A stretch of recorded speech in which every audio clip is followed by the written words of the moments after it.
Best सेवानिवृत्त कर्मचारी व अधिकारी संघर्ष समितीचे माननीय उपमुख्यमंत्री यांना निवेदन. मुंबई, दि. 2 जून 2026. बेस्ट सेवानिवृत्त कर्मचारी व अधिकारी संघर्ष समितीच्या वतीने आज दि. 2 जून 2026 रोजी सायंकाळी 4:00 वाजता माननीय उपमुख्यमंत्री सुनेत्र पवार यांची भेट घेऊन सेवानिवृत्त कामगारांच्या ग्रॅज्युटी तसेच इतर अंतिम देयकांच्या प्रलंबित प्रश्नांबाबत सविस्तर निवेदन सादर करण्यात आले. समितीने निवेदनाद्वारे सेवानिवृत्त कर्मचाऱ्यांना त्यांच्या हक्काची ग्रॅज्युटी व इतर अंतिम देयके तातडीने अदा करण्यात यावीत, अशी मागणी केली. अनेक सेवानिवृत्त कर्मचारी आर्थिक अडचणींना सामोरे जात असून त्यांच्या प्रलंबित देयकांचा प्रश्न त्वरित मार्गी लावण्यासाठी शासनाने आवश्यक ती कार्यवाही करावी, असेही समितीने नमूद केले.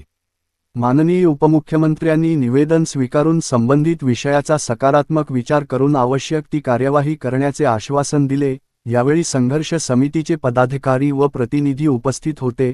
बेस्ट सेवानिवृत्त कर्मचारी व अधिकारी संघर्ष समिती.